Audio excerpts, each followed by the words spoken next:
Hello students, bro science के next lecture में आप सबका स्वागत है। आज हम पढ़ने वाले हैं आयनिक रेडियस। ये क्लास 11 क्लासिफिकेशन ऑफ एलिमेंट्स का एक इंपॉर्टेंट पार्ट है। चलिए स्टार्ट करते हैं। आयनिक रेडियस क्या है कि सपोज कीजिए कि ये एक आयन का शेप है और ये है उसका न्यूक्लियस। एक आयन का रेडियस क्या होगा? उसके वैलेंस शेल के इलेक्ट्रॉन से न्यूक्लियस तक का डिस्टेंस। आयनिक रेडियस क्या होगा? वैलेंस शेल इलेक्ट्रॉन से न्यूक्लियस तक का डिस्टेंस को कहा जाएगा आयनिक रेडियस। ये है valence shell electron. Valence shell electron, इसको हम एक्सप्लेन कर सकते हैं कि इफेक्टिव डिस्टेंस फ्रॉम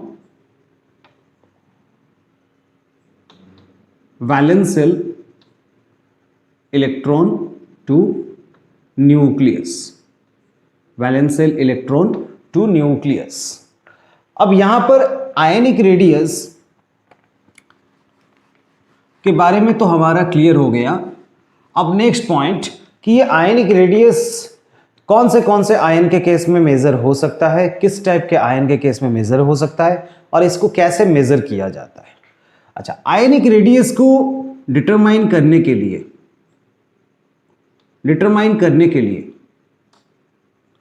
हमें पहले क्या करना होगा कि एक आयनिक कंपाउंड जिनमें आयंस होते हैं, उन आयनिक कंपाउंड में आयंस के बीच में जो इंटरन्यूक्लियर डिस्टेंस होता है उसको मेजर करना होगा। मान के चलिए कि मैं एक आयनिक कंपाउंड ले रहा हूं AB। अब यहां पे A होगा कैटायन, B होगा एनायन। अब यहां पर एक्सपेरिमेंटली देखा गया है कि जो कैटायंस होते हैं उनका जो साइज होता है वो एनायन से थोड़ा सा स्मॉलर होता है।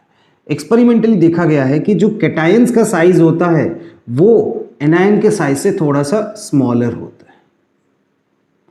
अब मान के चलिए कि ये है कैटायन और ये है एनायन, ये A+, ये B-। अब यहां पर इन दोनों के बीच में जो डिस्टेंस होगा इसको हम कहेंगे इंटरन्यूक्लियर डिस्टेंस।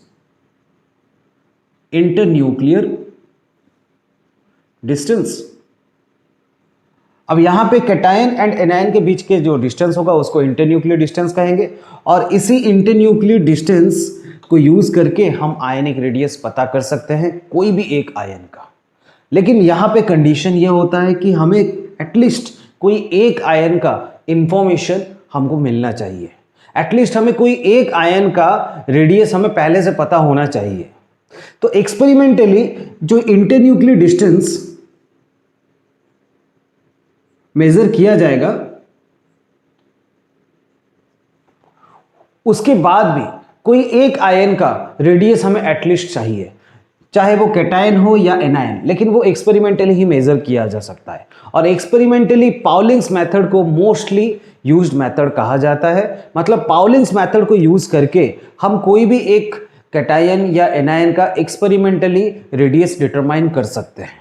लेकिन उस एक आयन का रेडियस मेजर करते ही दूसरे आयन, मतलब आयनिक कंपाउंड में एक आयन का रेडियस हमारे लिए एक्सपेरिमेंटली डिटरमाइन करने के बाद हमें दूसरे आयन का रेडियस हम थ्योरेटिकली कैलकुलेट करके बता सकते हैं।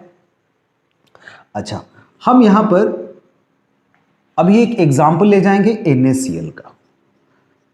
अच्छा, NaCl is made up of two ions Na+ and Cl-, sodium plus and Cl-। अब यहां पर एक्चुअली क्या होता है कि हम कहेंगे कि सोडियम क्लोराइड का जो internuclear distance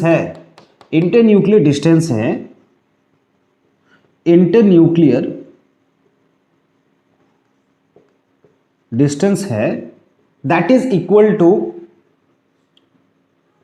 radius of Na+ and radius of Cl-। मतलब हम ऐसा कह सकते हैं ना कि ये total internuclear distance equal to the radius of cation, मतलब वैलेंस शेल ऑफ कैटायन से न्यूक्लियस तक का डिस्टेंस, रेडियस ऑफ कैटायन, और रेडियस ऑफ एनायन। तो यहां पर अगर आपको पूछा जाएगा हम NaCl का आयनिक रेडियस कैसे डिटरमाइन करेंगे? तो एटलीस्ट हमारे पास इंटरन्यूक्लियर डिस्टेंस का एक्सपेरिमेंटल वैल्यू होना चाहिए। अब सोडियम क्लोराइड का इंटरन्यूक्लियर डिस्टेंस का वैल्यू एक्सपेरिमेंटली डिटरमाइंड हो चुका है, वो है 276 पिकोमीटर। जी 276 पिकोमीटर। अब जो स्टूडेंट्स पिकोमीटर के बारे में जिनको पता नहीं है वो जान लीजिए 1 picometre is equal to 10 to the power minus 12 metre. 1 picometre is 10 to the power minus 12 metre. अब यहाँ पर सोडियम क्लोराइड का इंटरन्यूक्लियर डिस्टेंस 276 पिकोमीटर मिल गया है। अब मान के चलिए कि मैं क्लोराइड आयन का आयनिक रेडियस आपको पूछ रहा हूँ, तो क्लोराइड आयन का आयनिक रेडियस पता करने के लिए हमें इंटरन्यूक्लियर डिस्टेंस एक्सपेरिमेंटली डिटरमाइन करना होगा और सोडियम प्लस का आयनिक रेडियस एक्सपेरिमेंटली डिटरमाइन कर सकते हैं। तो एक्सपेरिमेंटली इन दोनों का वैल्यू पुट करने से हमें क्लोराइड आयन का वैल्यू मिल जाएगा। अच्छा, यहाँ पर ऐसा नहीं कि क्लोराइड आयन का रेडियस आप एक्सपेरिमेंटली पता नहीं कर सकते हो, डेफिनेटली कर सकते हो, लेकिन यहाँ पे अगर सोडियम प्लस का एक्सपेरिमेंटली इसका आयनिक रेडियस मिल गया तो हम क्लोराइड आयन का थ्योरेटिकली ही पता कर सकते हैं, कैलकुलेशन करके ही आयनिक रेडियस पता कर सकते हैं। तो सोडियम प्लस का जो आयनिक रेडियस है ये एक्सपेरिमेंटली मिला है 95 पिकोमीटर। ये सिंपल कैलकुलेशन है, आप यहाँ पे क्लोराइड आयन का आयनिक रेडियस डिटरमाइन कर सकते हो। 276 माइनस 95 पिकोमीटर, यहाँ पे आ गया कितना 181 पिकोमीटर आ गया, किसका? क्लोराइड आयन का। इसका मतलब सोडियम का 95, क्लोराइड आयन का 181 पिकोमीटर। तो बन गया इन दोनों का वैल्यू सम ले जाने से हमें इंटरन्यूक्लियर डिस्टेंस का वैल्यू मिल जाएगा। ठीक, चलिए यहाँ पे आयनिक रेडियस कैसे डिटरमाइन किया जाता है ये क्लियर। अब यहाँ पे हम शुरू करने जा रहे हैं कुछ कंपैरिजन, आयंस के बीच में कुछ कंपैरिजन। सपोज आपको कोई पूछ रहा है कि क्या कैटायन का रेडियस और एनायन का रेडियस हम कंपेयर कर सकते हैं? क्या हम कैटायन का रेडियस, एनायन का रेडियस एंड न्यूट्रल एटम का रेडियस कंपेयर कर सकते हैं? डेफिनेटली करेंगे, यहां पे डेफिनेटली कर सकते हैं। अभी हम यहां पर स्टार्ट करेंगे radius of cation and neutral atom. Neutral atom मतलब आप एक कैटायन का रेडियस उसके न्यूट्रल एटम के साथ अगर कंपेयर करोगे तो किसका रेडियस ज़्यादा होगा, किसका रेडियस कम होगा, वो थोड़ा हम यहाँ पर समझेंगे। चलिए मैं एक एग्जांपल दे रहा हूँ सोडियम का। सोडियम का कन्फिग्रेशन होता है 1s2, 2s2, 2p6, 3s1। अब यहां पर क्या कर रहा है कि सोडियम ने एक इलेक्ट्रॉन लूज किया जिससे क्या हो गया, Na+ बन गया। अब सोडियम का कन्फिग्रेशन यहां 1s2, 2s2, 2p6, 3s1, but जब एक इलेक्ट्रॉन लूज करेगा वो अपने वैलेंस सेल से एक इलेक्ट्रॉन लूज करके यहां पर बनाएगा क्या, 1s2, 2s2, 2p6 बना देगा। अच्छा, अब देखिए इन दोनों में क्या डिफरेंस है फिर। न्यूट्रल एटम में एक इलेक्ट्रॉन कैटायन से ज़्यादा है। सोडियम का यहाँ पर नंबर ऑफ इलेक्ट्रॉन कितना, 11, प्रोटॉन कितने, 11। सोडियम प्लस में नंबर ऑफ इलेक्ट्रॉन्स होंगे 10 और नंबर ऑफ प्रोटॉन्स 11। यहाँ पे देख सकते हैं कैटायंस में number of electrons neutral atom से कम है।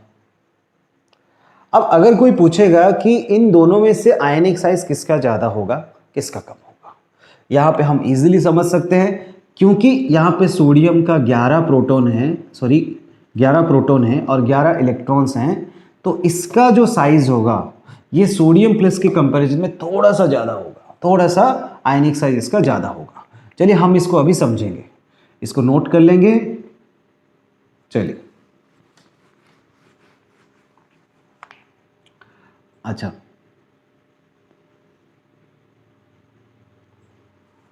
सोडियम प्लस में क्या होता है कि यहाँ पर 10 इलेक्ट्रॉन्स होते हैं वैलेंस सेल में, ठीक है, वैलेंस सेल के 10 इलेक्ट्रॉन्स होते हैं।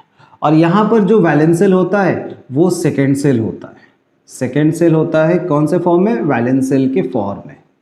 अब यहाँ पर सिचुएशन ऐसा होता है कि सेकेंड सेल से न्यूक्लियस तक का अगर हम ऑब्जर्व करेंगे अट्रैक्शन, वो सोडियम मेटल के कंपैरिजन में, देखिए सोडियम मेटल के कंपैरिजन में सोडियम में 11 इलेक्ट्रॉन्स हैं, और यही 11 इलेक्ट्रॉन्स को अगर हम ऑब्जर्व करेंगे तो लास्ट इलेक्ट्रॉन इसका कहाँ पर होगा, थर्ड सेल में। इसका थर्ड सेल वैलेंस सेल होगा। चलिए इसको थोड़ा प्रॉपर वे में समझते हैं, ऐसे डायग्रामेटिकली समझना थोड़ा सा डिफिकल्ट होगा। अच्छा, ये सोडियम प्लस का स्ट्रक्चर होगा, इसको मान के चलिए सोडियम प्लस का स्ट्रक्चर। पूरा सर्कल नहीं करेंगे एटम का, ओनली यहां पे सेल को समझेंगे, ठीक है, ओनली सेल को समझेंगे। और यहां पर ये है सोडियम का स्ट्रक्चर। अच्छा, सोडियम के पहले ऑर्बिट पहले सेल में कितने होंगे, 2 इलेक्ट्रॉन्स, दूसरे में कितने होंगे, टोटल 8 इलेक्ट्रॉन्स, और थर्ड में 1 इलेक्ट्रॉन्स। अब सोडियम प्लस में क्या होगा, पहले 2, सेकेंड में क्या होंगे कि 8 इलेक्ट्रॉन्स, 8 इलेक्ट्रॉन्स होंगे।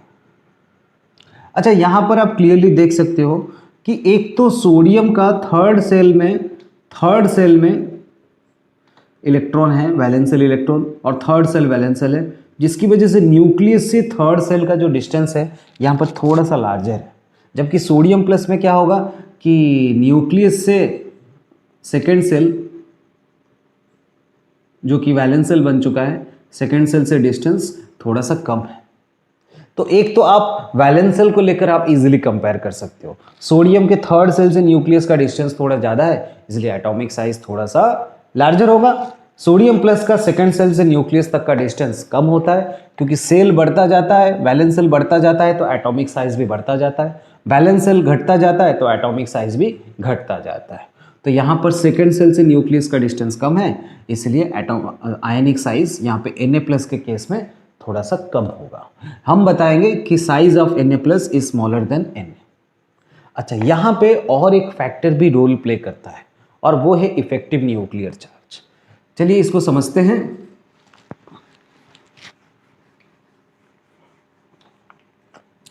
अगर हम सोडियम प्लस का कंपेयर करेंगे तो इसका वैलेंस सेल होता है सेकेंड सेल। तो सेकेंड सेल होने की वजह से यहाँ पर क्या होगा कि सोडियम प्लस के केस में सेकेंड सेल होने की वजह से एक तो इसमें 11 नंबर ऑफ प्रोटॉन्स हैं, जबकि इलेक्ट्रॉन्स होंगे टोटल कितने, इलेक्ट्रॉन्स होंगे 10 इलेक्ट्रॉन्स। तो यहां पर क्या होगा कि सोडियम प्लस एंड सोडियम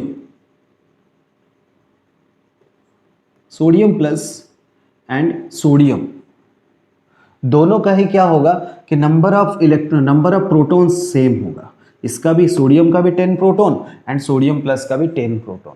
यहाँ मतलब हमारा यहाँ पर हम बोल सकते हैं कि न्यूक्लियर चार्ज सेम होगा, लेकिन एक्चुअली सेकेंड सेल में इलेक्ट्रॉन होने की वजह से, लास्ट इलेक्ट्रॉन सेकेंड सेल में होने की वजह से Na+ का क्या होता है कि वैलेंस सेल से न्यूक्लियस तक का डिस्टेंस कम हो जाता है।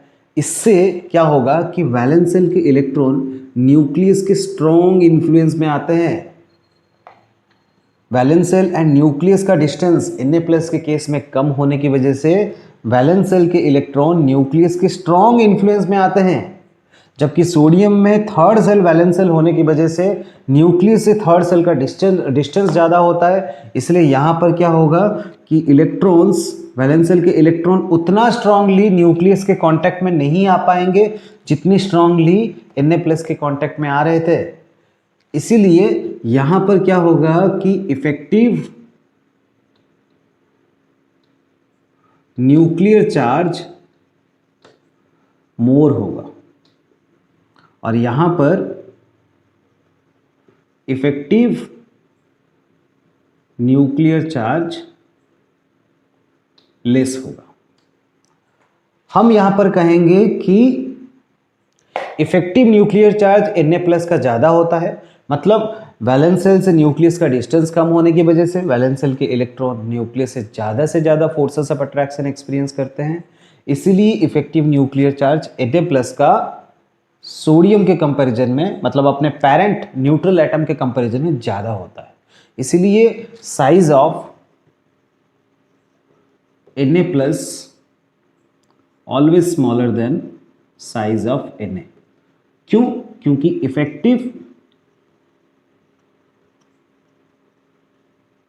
Nuclear charge of Na+ is greater than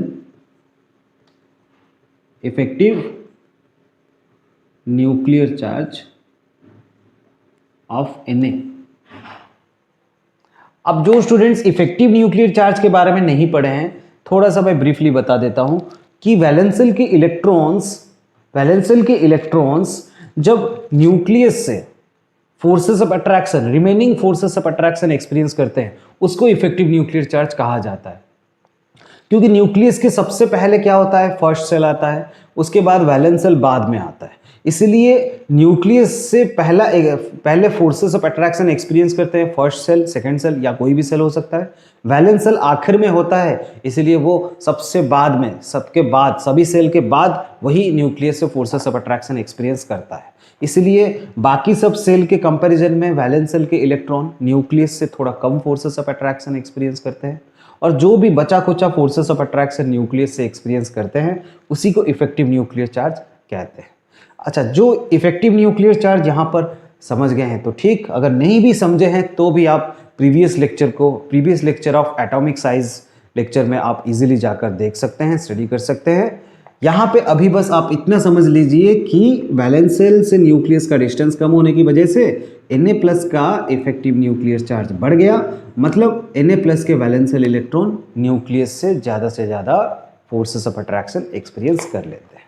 ठीक, अच्छा, तो यहाँ पर इसका मतलब हमारा क्लियर हो गया कि size of Na+ lesser than Na। इसका मतलब कोई भी हम अगर कैटायन का कंपैरिजन करेंगे साइज का उसके पेरेंट एटम के साथ, तो ऑलवेज क्या होता है, कैटायन का जो साइज होगा अपने पेरेंट एटम से थोड़ा कम होगा, क्योंकि उस कैटायन का इफेक्टिव न्यूक्लियर चार्ज ज़्यादा होता है, जिसकी वजह से उसका फोर्सेस ऑफ अट्रैक्शन न्यूक्लियस के साथ वैलेंस सेल का थोड़ा सा ज़्यादा हो जाता है। इसलिए कैटायन का size always smaller then parent atom होता है।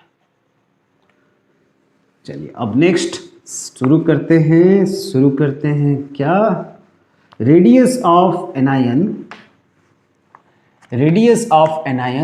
And neutral atom. हम एक एनायन का रेडियस कैसे उसके न्यूट्रल एटम के रेडियस से कंपेयर कर सकते हैं, चलिए स्टार्ट करते हैं। अब ऐसा है कि हम NaCl का एग्जाम्पल लिए थे, तो हमने Na का सोडियम प्लस का यहाँ पर साइज हमने कंपेयर कर लिया। अब हम क्लोराइड आयन का कंपेयर करते हैं। अब आप खुद सोचो कि ये जो क्लोरीन एक इलेक्ट्रॉन गेन करके Cl- बना। अब क्लोरीन का इलेक्ट्रॉनिक कन्फिग्रेशन है 1s2 2s2 2p6 3s2 3p5, जबकि क्लोराइड आयन में क्या है कि 1s2 2s2 2p6 3s2 3p6। अच्छा, आप डिफरेंस बताइए, क्या डिफरेंस है? यहाँ पे क्लोरीन में नंबर ऑफ इलेक्ट्रॉन्स होते हैं 17, क्लोरीन का एटॉमिक नंबर 17 होता है, तो इसके नंबर ऑफ इलेक्ट्रॉन्स होंगे 17 और प्रोटॉन्स भी 17, जबकि क्लोराइड आयन्स के इलेक्ट्रॉन्स एक ज़्यादा है, माइनस चार्ज है ना, 1 माइनस चार्ज है, मतलब 17 एक और इलेक्ट्रॉन ऐड हो गया 18, और प्रोटॉन कितना है यहाँ पर, वही 17, क्योंकि इलेक्ट्रॉन जब कोई एलिमेंट इलेक्ट्रॉन लूज करता है या गेन करता है उसके वैलेंस सेल से इलेक्ट्रॉन लूज या गेन होता है, लेकिन यहाँ पे प्रोटॉन्स का कोई रोल नहीं होता है। प्रोटॉन एक आयन या एटम सबका सेम होता है, तो यहाँ पे प्रोटॉन सेम है।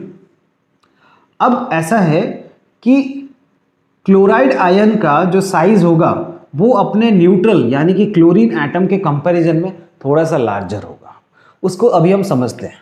चलिए,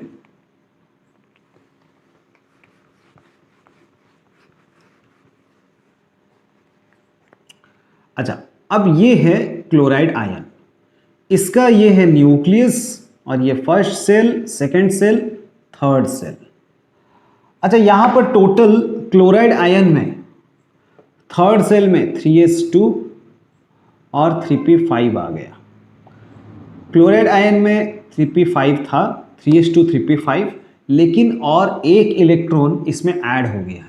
क्लोराइड आयन में क्या होता है कि क्लोरीन के कंपैरिजन में एक इलेक्ट्रॉन एक्स्ट्रा एडेड है, तो यहाँ पर 3p5 हम लिखेंगे और उसी वैलेंस सेल में और एक इलेक्ट्रॉन ऐड कर देंगे।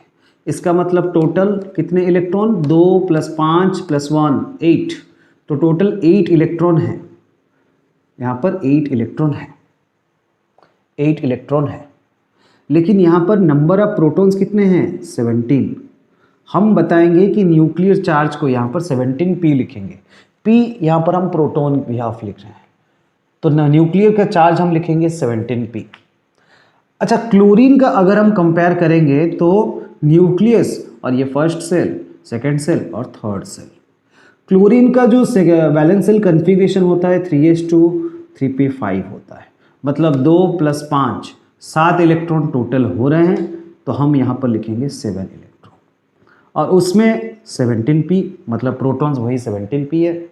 अब यहाँ पर थोड़ा फोकस कीजिए कि एक्चुअली क्या होता है कि कोई भी एटम या कोई भी स्पेसिस, मान के चलो कोई भी स्पेसिस, इसमें नंबर ऑफ इलेक्ट्रॉन्स आप उस स्पेसिस में ऐड करते जाओगे करते जाओगे करते जाओगे, तो न्यूक्लियस का चार्ज उतने ही ज़्यादा से ज़्यादा इलेक्ट्रॉन्स के बीच में ज़्यादा से ज़्यादा डिस्ट्रीब्यूट होता जाएगा, उतने ही ज़्यादा से ज़्यादा इलेक्ट्रॉन्स के बीच में डिस्ट्रीब्यूट होता जाएगा। अब यहाँ पर क्या है कि पहले क्लोरीन में क्या है कि 7 इलेक्ट्रॉन्स थे, इसलिए न्यूक्लियस का चार्ज यहाँ पर 7 इलेक्ट्रॉन्स के बीच में डिस्ट्रीब्यूट हो गया, 7 इलेक्ट्रॉन्स के बीच में डिस्ट्रीब्यूट हो गया। अब लेकिन क्लोराइड आयन में क्या हो रहा है कि एक और इलेक्ट्रॉन आ गया और एक इलेक्ट्रॉन आकर वैलेंस सेल में बैठ गया। वो बोल रहा है कि मैं भी आऊँगा, मैं भी न्यूक्लियस से फोर्सेस ऑफ अट्रैक्शन एक्सपीरियंस करूँगा।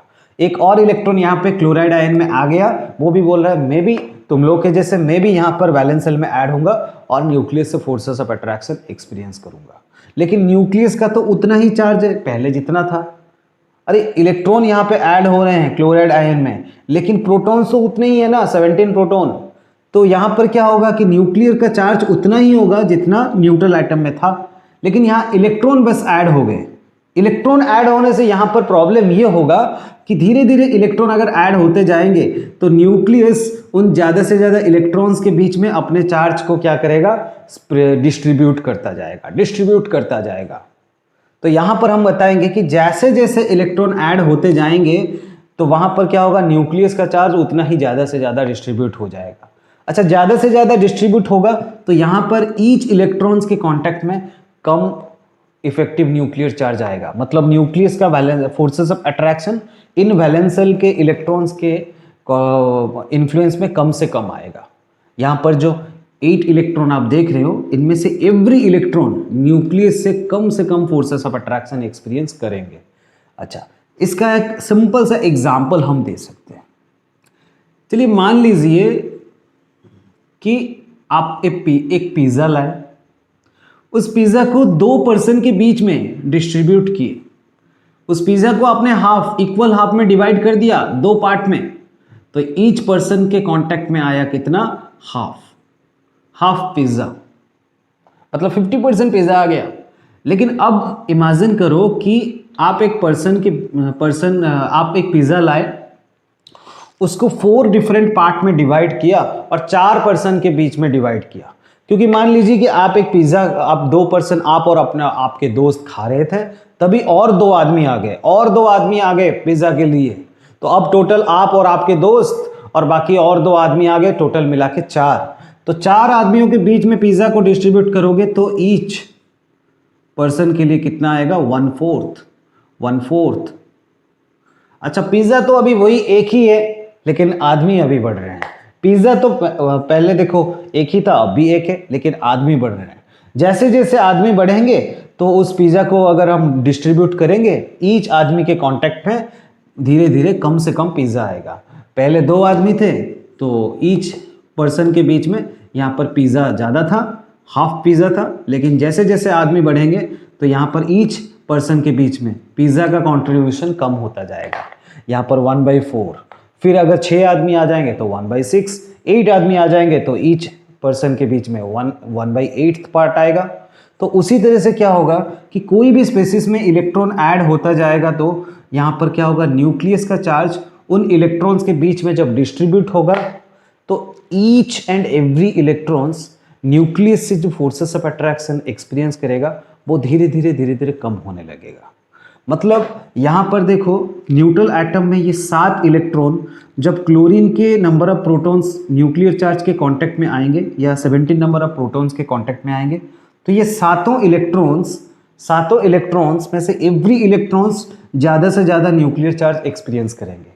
लेकिन जब एक इलेक्ट्रॉन ऐड हुआ और क्लोराइड आयन बना तो नंबर ऑफ इलेक्ट्रॉन्स बढ़ गए, पहले 7 थे और इलेक्ट्रॉन ऐड हो गया, अब नंबर ऑफ इलेक्ट्रॉन्स बढ़ गए। अब नंबर ऑफ इलेक्ट्रॉन्स बढ़ गए तो न्यूक्लियर का चार्ज जब उन ज़्यादा इलेक्ट्रॉन्स के कांटेक्ट में आया तो एवरी इलेक्ट्रॉन्स के कांटेक्ट में धीरे धीरे न्यूक्लियर चार्ज का इफेक्ट कम हुआ। क्यों ऐसा क्या हो गया? क्योंकि जब ज़्यादा इलेक्ट्रॉन्स ऐड होने लगे तो इफेक्टिव न्यूक्लियर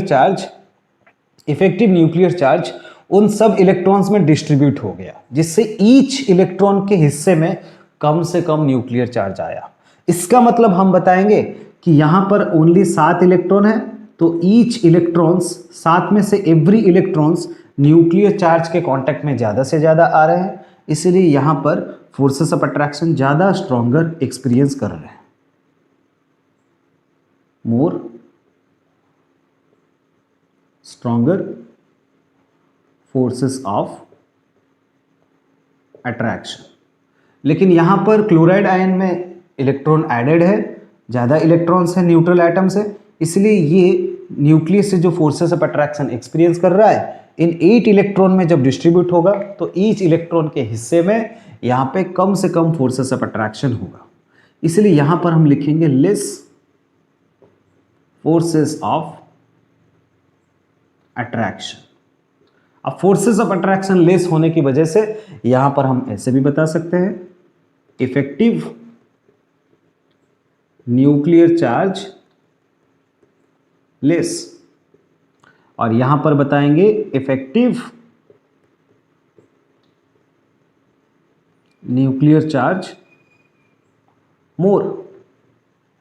और आपको अच्छे से पता है इफेक्टिव न्यूक्लियर चार्ज अगर लेस होगा तो न्यूक्लियस और वैलेंस शेल के बीच में फोर्सेस ऑफ अट्रैक्शन वीक होगा या लेस होगा, जिसकी वजह से एटॉमिक साइज या आयनिक साइज थोड़ा सा लार्जर होगा।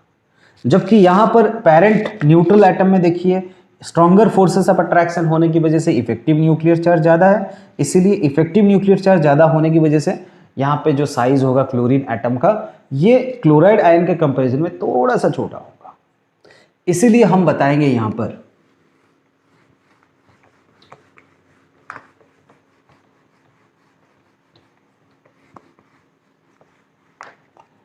कि radius of anion always greater than radius of atom. ऐसा किस लिए? क्योंकि इफेक्टिव